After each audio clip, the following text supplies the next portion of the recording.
Today's story follows Rose, a girl who embarks on a sea trip with her mom, Alma, and Alma's boyfriend, Derek. This seemingly fun adventure quickly takes a dark turn when Rose discovers a horrifying truth about Derek. He's a dangerous man involved in human trafficking. The story opens with Rose bearing visible injuries and appearing traumatized, hinting that she's been through a recent ordeal. We flash back to the day before, as Alma returns from work. Rose surprises her, wishing her an early happy birthday since they plan to celebrate it on the trip. Alma urges Rose to finish packing, despite Rose's reluctance. She's uneasy about going, but agrees for her mother's sake. The next morning, she and Alma set off with their luggage. During the drive, Rose questions her mom about Derek. Alma admits she hasn't known him long but insists he's a good man. Rose is doubtful, concerned that her mother trusts someone she barely knows. Upon arriving, Alma introduces Rose to Derek. He shows them their route on a map, explaining that it passes near the Bermuda Triangle. We'll reach our destination by Tuesday. While unpacking, Rose spots a stranger approaching Alma and later asks what he wanted. Alma dismisses it, saying he just asked where they were going.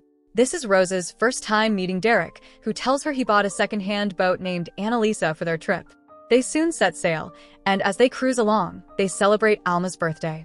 Derek gifts Alma a t-shirt and gives Rose a knife, making her feel included. Rose asks about his work, and Derek reveals he used to be in the police but now works as a private security consultant. He then teaches Rose how to tie knots and even lets her steer the boat. As the three enjoy the moment, Alma accidentally collides with the boat's main sail and falls into the water.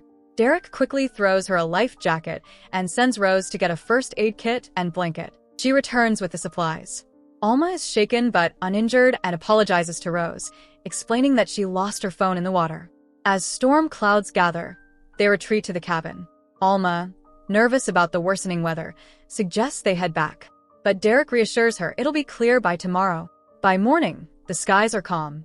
Rose finds her mother sitting outside, already drinking, and sits beside her. She voices her unhappiness about the trip and expresses her wish to go home, but Alma insists they should enjoy the beauty around them. Soon, Derek joins them, and Rose notices a rifle on board. Derek explains that he keeps it for safety and as a hobby. Rose mentions she's fired one before, so Derek hands her the rifle, guiding her on how to aim and shoot. Impressed with her skills, he praises her. Later, while on her laptop, Rose spots another boat in the distance. She goes outside to get a closer look through binoculars, feeling uneasy. Derek and Alma, already drinking, invite her to join them. But shortly after, Rose starts feeling dizzy and heads to her room to rest. When she wakes, she hears strange noises outside and realizes another boat is heading straight toward them. The boat crashes into theirs, and two armed men storm on board, demanding something back from Derek. Derek insists he doesn't know what they're talking about, and Alma begins screaming in terror. Captain calls out to Alma, and here we notice that this is the same man we saw talking to Alma earlier. His companions call him Captain. Seeing all this, Rose gets very scared. When Alma sees Rose, she asks her to hide. Derek repeatedly says that he has no idea what they're talking about. Then the captain shoots Alma and Derek, but Derek only gets shot in the shoulder, causing him to fall into the water. After they leave, Rose comes out and sees that the boat is on fire. She starts extinguishing the fire with a fire extinguisher and then sees her mother's dead body, sending her into shock. The next morning, she is alone and doesn't know what to do. The boat is severely damaged from the fire and the engine is no longer working. She tries to repair the engine, but to no avail. She wraps her mother's body in a cloth, hoping to take her home and give her a proper burial, and cries a lot for her. After this, she tries to call for help, but everything on the boat has burned. Then she hears a sound. She goes outside and sees that Derek is still in the water, tied up with a rope but alive. She pulls him up and revives him by giving him water. Derek shows Rose a device and she asks what it is. Derek lies to her, saying it's a faulty extra jib, when in fact, it's an emergency signal that could be sent to the satellite. He tells her to ignore it and put up the sail so that the boat will move forward. Rose takes a sail and tries repeatedly to tie it up. After several attempts, she succeeds. The next day, Derek calls Rose, and she goes to bandage his wounds. Derek tells her she has to get the boat moving somehow. Saying this, he faints. Rose tries to start the boat, but has no luck and, exhausted, sits down. While resting, she finds some photos in the cabinet, showing Derek with the two men who attacked the boat. Realizing Derek has lied to her all along, she goes out and ties Derek's hands to the boat while he's unconscious, taking his safety knife too. But after some time, she notices Derek is missing from where she left him. Rose starts searching and eventually finds him below deck. Holding a knife, Rose confronts Derek, asking him why he lied about knowing the attackers. Derek only replies that the man is a monster, and the less she knows, the better it will be.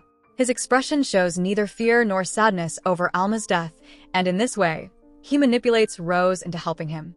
With no other choice, Rose agrees. Together, they try to repair the engine, but it's completely ruined. Now, they have only the wind to rely on. For 2 days, they sail forward, using the small sail. On the third morning, Rose comes out and sees an island in the distance.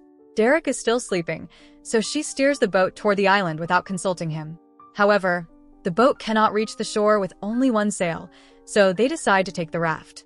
Derek wants to go to the island as well, but he can't row the raft with just one hand, so Rose takes over.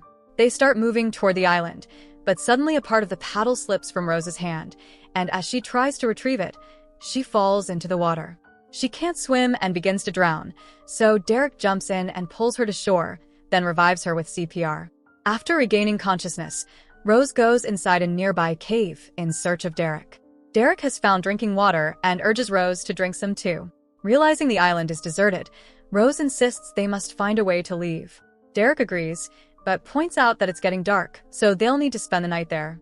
They bring the raft to shore, and as it gets dark, Rose falls asleep in the raft while Derek lights a fire outside. Unable to sleep, she sits with Derek, and they begin talking. Rose tells Derek that her dad was a soldier who died on duty in Iraq. Derek then shares a story, and here his true nature is revealed. He says, "I was a good and honest police officer, but even after working honestly for 10 years, I achieved nothing. Because of this, my wife left me, seeing me as a loser. Afterward, I turned to corruption, earning a lot of money by working with criminals." He reveals that Captain was one of the people he used to work with and explains that the men who killed Alma weren't the captain himself, but his men. Derek warns Rose, saying that Captain is a dangerous and clever man who is particularly interested in young, beautiful girls like her. "I smuggled in the wrong direction. I tried to get ahead of him, and I stole one of his valuable items, keeping it with me. That's why his men came that night, to take it back, and because of this, your mom was also killed. I know your mom was very nice. I knew her only for a few months, but I thought we would have a good time on this trip." Then he says, "You made a mistake in the knot you tied on my hand." Saying this, he ties Rose's hands, pretending to teach her how to tie a proper knot. Rose still doesn't understand what's happening. Then she sees a device labeled Jib in the bag nearby and asks him about it. "You said it was broken, so why did you keep it with you?" she asks. He replies, "By sending an SOS signal from this device, our location could be broadcast to the satellite, and we could leave this place. But I didn't activate it because I had to finish my business with you first." As soon as he says this, Rose understands and confronts him. She punches him, then quickly grabs a gun from the bag and points it at him, demanding he activate the device. When he doesn't comply, Rose pulls the trigger, but the gun doesn't fire. Derek has the magazine. Taking advantage of the moment, Derek attacks her and a fight ensues. Rose manages to escape and runs away. Eventually, Rose hides, freeing her hands from the rope. The next morning, Derek is still after Rose, but she plans to take the raft and leave. She sneaks down toward the raft, but Derek spots her and shoots from above. Even so, Rose summons her courage and keeps running. Meanwhile, Derek falls from above, and when Rose sees he's injured but still alive, tries to attack her with a knife, saying, "Take me to the boat.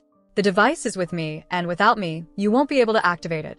During the struggle, Derek's knife wounds Rose, but she picks up a stone, hits him on the head, and takes the device from his bag. However, she can't activate it, returning to the boat on the raft. Once there, she bandages her wounds and tries to rest, but she wakes up at night to find that the boat has started sinking. She quickly gathers some essentials and tries to bring her mother's body onto the raft. However, her mother's body slips from her grasp and falls into the water, and Rose, heartbroken, has to leave her mother in the sea. She cuts the rope connecting the raft to the sinking boat. For 2 days, Rose drifts on the raft, unsure of what to do. On the third day, she sees a boat and fires a flare, but it seems the boat can't see her in the sunlight. However, that night, the same boat returns to rescue her, bringing her onto a larger ship.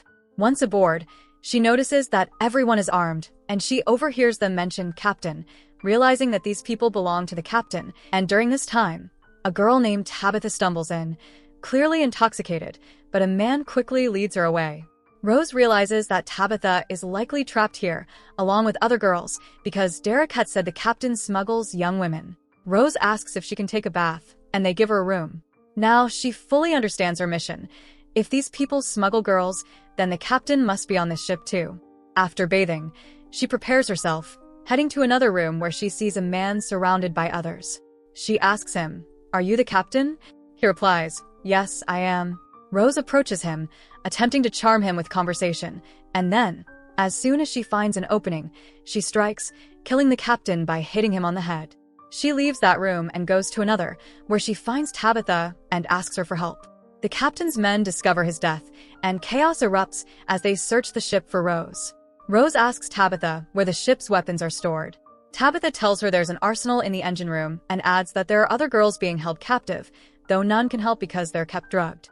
Rose heads to the engine room, finds a gun, and prepares herself.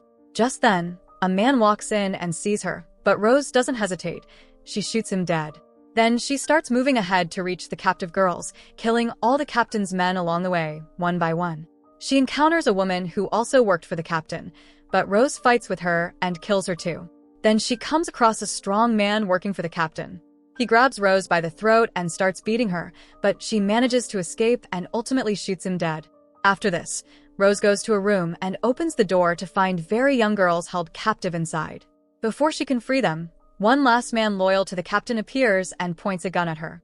Though it's a difficult situation, Tabitha arrives from behind and strikes the man on the head, giving Rose the chance to shoot him with his own gun. Rose then leaves Tabitha there to send a signal for help and heads toward the radio room. While advancing, she encounters yet another foe, Derek.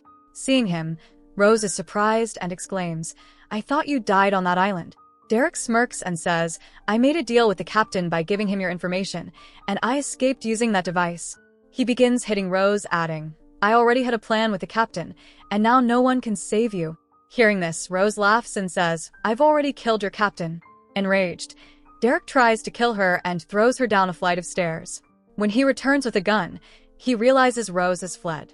He follows her blood trail, but as soon as he reaches her, Rose releases a chemical that causes him to fall. Taking advantage, she pulls out the same knife Derek once gave her and stabs him in the chest. After all this, she is exhausted, and with all the captain's men defeated, Tabitha approaches Rose and says, "Come with me. I have something to show you." Rose and the rescued girls board the ship and see that it is now headed toward a port. All the girls are overjoyed, realizing they can finally go back home. Upon reaching the port, the police take control of the situation. The story then circles back to the beginning, where Rose is recounting the entire story to a police officer. He praises her bravery, saying, "All the girls have been sent to their homes, and soon you will be too." But Rose, feeling sad and lost, replies, "I don't want to go back. There's nothing left for me there." The policeman walks away, saying, "You have a future ahead of you that you fought to secure." Hearing this, Rose feels a glimmer of hope, finding the courage to make a fresh start in her life. And this is where the story ends. So that's it. Hope you enjoy the story. Subscribe and press the bell icon for more videos.